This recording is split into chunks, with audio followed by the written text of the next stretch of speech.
Hey YouTube, back here with part 4 of our 72 volt build of our Super 73 RX in the discontinued Carmine Red.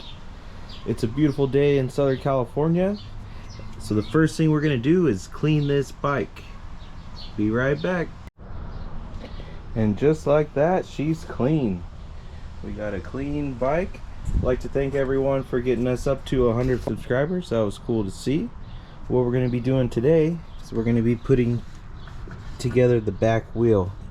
I know this looks exactly the same as you saw it last time, but I dropped it off to a bike shop to have them true the wheel, tighten all the spokes. I saw when I was taking off the factory spokes that there was red thread lock on all of the spokes, so I had the bike shop use the red thread lock as well. So today I'm gonna put on the rotor and I'm gonna put on the cassette. We're gonna put the back wheel on so I can get rid of this water jug and have the bike back together. We're gonna take off our cassette using these two tools, and we'll get it put off of the old hub onto the new hub. So after messing around with this for a couple minutes here, I found out that the type of cassette that can fit on the old hub is not compatible with the type of cassette that the new hub needs. So they do provide a cassette with the hub kit, so it's 7 speeds versus my 9, but I'm gonna see how it works out and give it a try. I'm gonna put the rotor on right now. Alright, so we have the 203 rotor going on here to the rear hub. I'm gonna leave the washer. We're gonna see how that works out.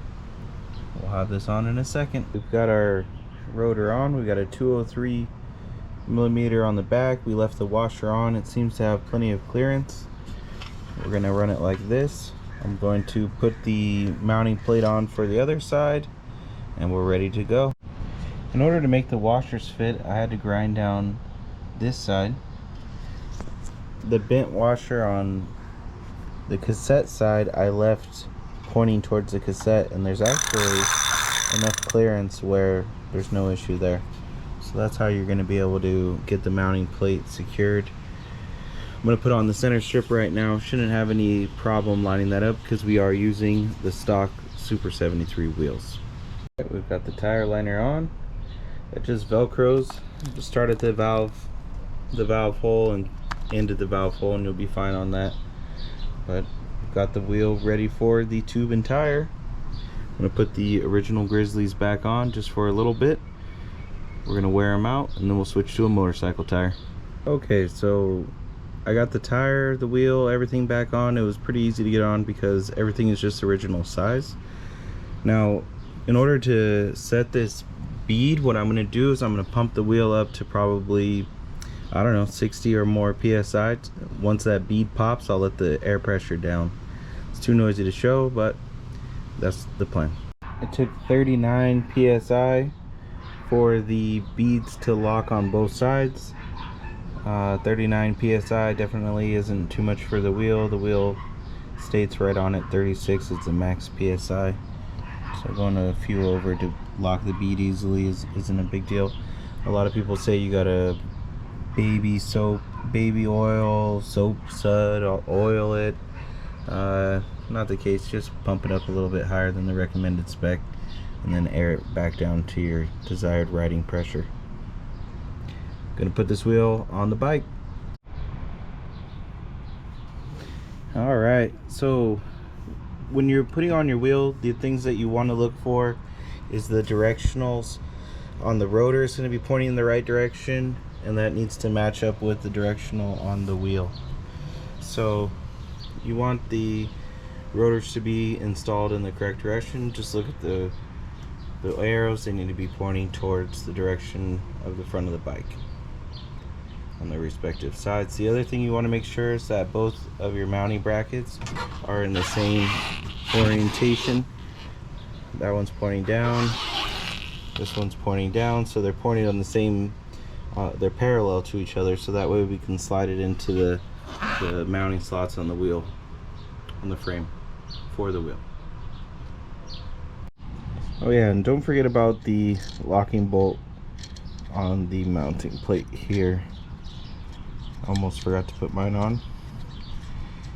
So make sure you get that on to lock in your axle. So the back wheel is on.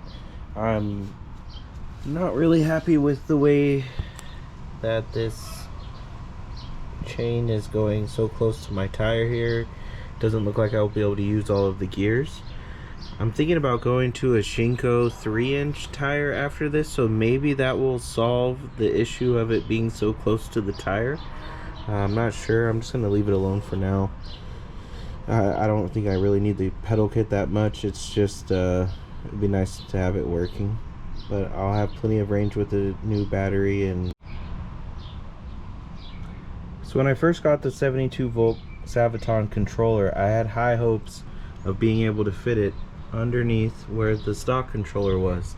I thought maybe if I cut this piece of metal and was able to fit it up under there, but no matter which way you try to fit this thing under there, it does not fit flat. You'd have to stand it on its side in order to make it fit. So the controller unfortunately cannot be run like this. It just doesn't look good, and it probably hit the tire. I thought about cutting the frame and dragging it out a little bit to be able to make the controller fit, but all of that seemed like it was going to be too structurally affecting the bike too much. So the plan is to put the controller on top, and then we're going to have all battery below that. The battery should be here in 4 days. It's going to be really exciting to see. The bike already looks so cool with that back wheel on there and the new rotors. I can't wait to finish this thing up. Stay tuned for more. So you can see the wire is rubbing on the rotor, so it's very important that we zip tie this out of the way. Should be able to clear it just fine if you throw it. I like to throw a zip tie on the front here, and definitely use the other mounts. So this is how I zip tied it up. I got one zip tie around right as close to the mounting plate as I can get to pull the wire away from the nuts and everything. I took it behind the frame, zip tied it at all of the points that I could. Still have a lot of extra wire. I was originally planning on putting the controller underneath the seat, so I wanted to have a lot of extra wire to be able to run it to wherever it needed to go.